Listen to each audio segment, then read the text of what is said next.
సింగరేణి సిరుల మాగాణి ఎన్నో ఏళ్లుగా బొగ్గును వెలికితీస్తూ దేశానికి వెలుగులు పంచుతున్న సంస్థ. విద్యుత్ ఉత్పత్తి సాధనే ధ్యేయంగా బొగ్గు ఉత్పత్తి చేస్తూ ముందుకు సాగుతోంది.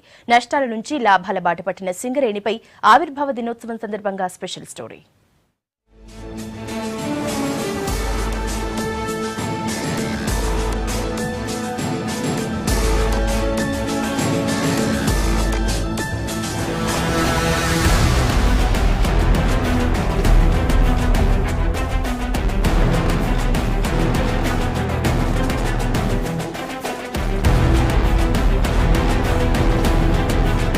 దేశంలోనే అతిపెద్ద బొగ్గు ఉత్పత్తి సంస్థ అయిన సింగరేణి అభివృద్ధిలో తనదైన ముద్రను వేస్తోంది. ఎన్నో ఆటుపోట్లు ఒడిదుడుకులను ఎదుర్కొని లాభాల బాటలో పయనిస్తోంది. ఎంతో మందికి ఉపాధిని కల్పిస్తూ వారి జీవితాల్లో వెలుగులు నింపుతోంది సింగరేణి.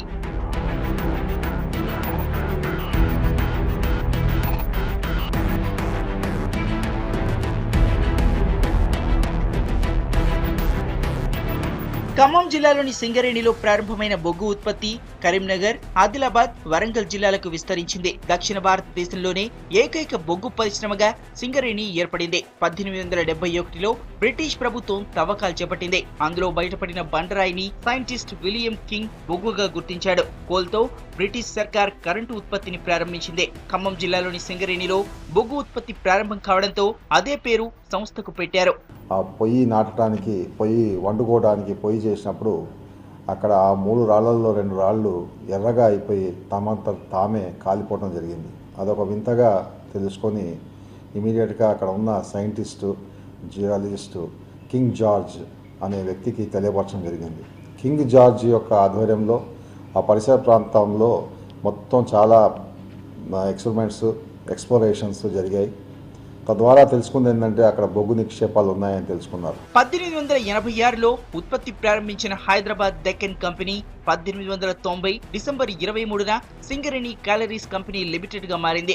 1945లో అప్పటి Nizam Mir Osman Ali Khan London stock market లో కంపెనీ వాటా కొనుగోలు చేయడంతో అప్పటి నుంచి సింగరేణి నిజాం ప్రభుత్వ పరిధిలోకి వచ్చింది. ఇలా సింగరేణి భారతదేశంలోనే మొదటి ప్రభుత్వ రంగ బొగ్గు పరిశ్రమగా అవతరించింది. అయితే డిసెంబర్ 23న సింగరేణి ఆవిర్భావ దినోత్సవాన్ని సెలబ్రేట్ చేస్తోన్న యాజమాన్యం ఇది ఎన్నో ఇయర్ అనేది మాత్రం క్లారిటీ ఇవ్వలేకపోతోంది. రికార్డుల్లో తేడాలుండడంతో ఏడాదిపై స్పష్టత ఇవ్వలేకపోతోంది. 1886లో హైదరాబాద్ డెక్కన్ కంపెనీగా ఆవిర్భవించి అక్కడ బొగ్గు వెలికితీత కార్యక్రమాలు చేపట్టడం జరిగింది. ఎల్లందూరు సింగరేణి గ్రామంలో అక్కడ బొగ్గు బావులు తవ్వటము మొదలుపెట్టారు.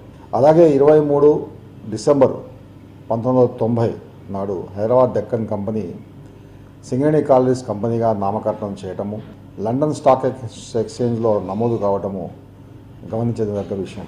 1948 పోలీస్ యాక్షన్ తర్వాత సింగరేణి సంస్థ భారత ప్రభుత్వ పరమైంది. ఇందులో కేంద్రానికి 49, రాష్ట్రానికి 51% వాటా ఉంది. 4 జిల్లాల్లోని 11 ఏరియాల్లో విస్తరించి ఉన్న సింగరేణి సంస్థ నుంచి ఉత్పత్తి అవుతున్న బొగ్గుతో థర్మల్ విద్యుత్ కేంద్రాలు, సిమెంట్, ఎరువులు, కాగితం వంటి పరిశ్రమలు నడుస్తున్నాయి. 35 భూగర్భ, 16 ఓపెన్ కాస్ట్ గనుల్లో బొగ్గును వెలికి తీస్తున్నారు కార్మికులు.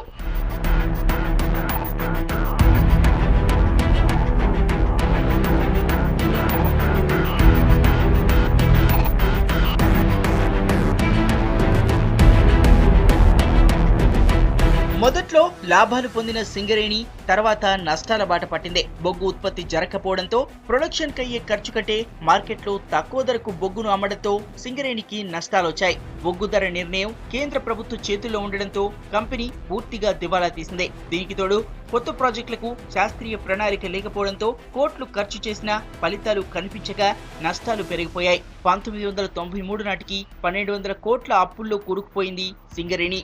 సంస్థ తీవ్ర ఆర్థిక సంక్షోభం నుంచి బిఐఎఫ్ఆర్ పరిధిలోకి వెళ్లింది. దీంతో కంపెనీ మనుగడ ప్రశ్నార్థకమై మూతపడే స్థితికి వచ్చింది.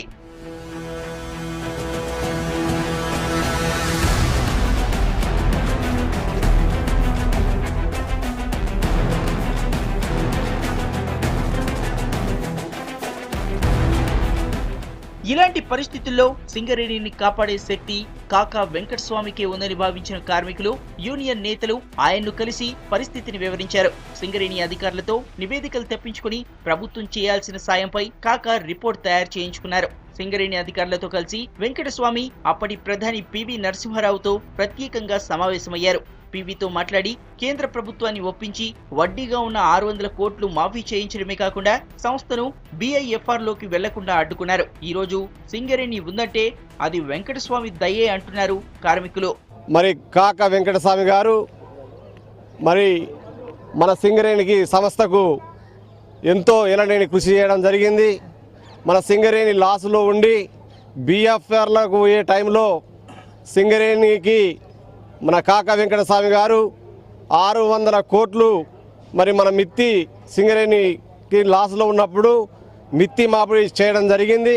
అదే క్రమంలో మన కార్మికులకు మరి పింఛన్ గురించి కూడా మరి ఆ పార్లమెంట్లో మాట్లాడి కార్మికుల సమస్యలకు పై ఎంతో పోరాటం చేసి కార్మికులకు పింఛన్ ఇప్పించిన ఘనత ఇలా మన కాకా వెంకటస్వామి గారిది. ఈ 4 జిల్లాల్లో విస్తరించిన ఈ సింగరేణి సంస్థ ఈ ఏరియాలోని చాలామంది నిరుద్యోగులకు ఒక కల్పతరువై ప్రత్యక్షంగా ఈరోజు 60,000 మందికి, పరోక్షంగా ఒక 2 లక్షల మందికి ఉపాధి కల్పిస్తూ బంగారు తెలంగాణ సాధనలో తన వంతు కర్తవ్యంగా ఈరోజు కేవలం బొగ్గు ఉత్పత్తిపైనే కాకుండా జైపూర్లో 6x3 1800 మెగావాట్ల విద్యుత్ ఉత్పత్తి కేంద్రం తయారీకి దగ్గరలో ఉంది. వచ్చే మార్చిలో 600 యూనిట్ల ప్లాంటు ఉత్పత్తిని ప్రారంభించబోతుంది. సంస్థను కాపాడడంతో పాటు అభివృద్ధికి కృషి చేశారు కాకా. సింగరేణిని స్వంత సంస్థలా భావించి బొగ్గు ఉత్పత్తి ఎక్కువగా చేయాలని కార్మికులకు సూచించారు. దీంతో రాత్రింబవళ్లు షిఫ్ట్ల వారీగా పనిచేస్తూ సింగరేణిని లాభాల బాట పట్టించారు కార్మికులు. సంస్థ లాభాల్లో కార్మికులు కూడా వాటాలు తీసుకునే స్థాయికి చేరారు. గతంలో సింగరేణి సంస్థ BIFRకు పోయేప్పుడు టైంలో మరి ఆనాడు కాంగ్రెస్ నాయకులైనటువంటి కాకా వెంకటస్వామి గారు కార్మిక శాఖ మంత్రిగా ఉండి ప్రైవేటేషన్కు పోకుండా 800 కోట్లు కట్టించి ఇవాళ ఈ సింగరేణి సంస్థను కాపాడని చెప్పంటే మరి కాకా వెంకటస్వామి గారిదే ఈ ఘనత.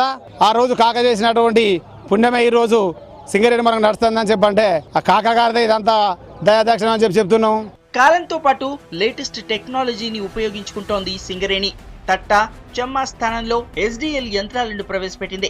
దీంతో కార్మికుల సంఖ్య తగ్గుతూ వస్తోంది. 1990-91 ఆర్థిక సంవత్సరంలో 116,000 మంది కార్మికులుండగా ప్రస్తుతం వారి సంఖ్య 52,000కు చేరింది. శ్రీ కాకాజీ వెంకటస్వామి గారు చేసిన కృషి వలనే ఇవాళ సింగరేణి తన మనుగడని సాగిస్తూ ఉన్నది. ఇవాళ BIFRలో ఉన్నటువంటి సింగరేణి సంస్థను అప్పటి కేంద్ర ప్రభుత్వంతో అప్పటి కేంద్ర ప్రభుత్వంతో కొట్లాడి ఈ సింగరేణి సంస్థ ఉండాలి, తెలంగాణ రాష్ట్రంలో మా నిరుద్యోగ యువతకు ఉపాధి కల్పించాలి, ఇంకా కొన్ని వందల సంవత్సరాలు తన సేవలను కొనసాగించాలని ఒక దృక్పథంతో ఆనాడు మరి కాకాజీ వెంకటస్వామి గారు తన పోరాట పటిమతోని తన ఒక మరి కృషితోని సింగరేణి సంస్థను కాపాడుకోవడం జరిగింది. మూతపడే స్టేజ్ నుంచి కోలుకున్న సింగరేణి ఇవాళ బొగ్గు ఉత్పత్తికే పరిమితం కాకుండా ఇతర రంగాల్లో కూడా రాణిస్తోంది. ఇప్పటికే ఆదిలాబాద్ జిల్లా జైపూర్లో 1600 మెగావాట్ల విద్యుత్ ప్లాంట్ కు శ్రీకారం చుట్టింది. సోలార్ ఎనర్జీ వైపు దృష్టి సారించి మధ్యప్రదేశ్ లో APMDCతో కలిసి జాయింట్ వెంచర్ ప్రారంభిస్తోంది. ఇతర దేశాల్లోని బొగ్గు గనుల టెండర్లలో పాల్గొనడానికి అర్హత సాధించిన సింగరేణి కొండపల్లిలోని ఆప్మిల్ లాంటి ఖాయిలా పరిశ్రమను దత్తత తీసుకుని ఆదుకుంటోంది.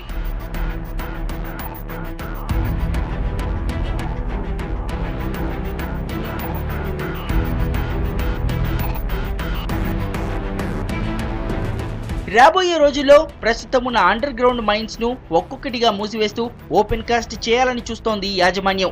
ఓసీలతో ఇప్పటికే ఇటు కార్మికులు అటు ప్రజలు తీవ్ర ఇబ్బందులు పడుతున్నారు. మరోవైపు సంస్థలో డిపెండెంట్ ఉద్యోగాలు కల్పించేలా శాశ్వత ప్రతిపాదన చేయాలని కార్మికులు కోరుతున్నారు.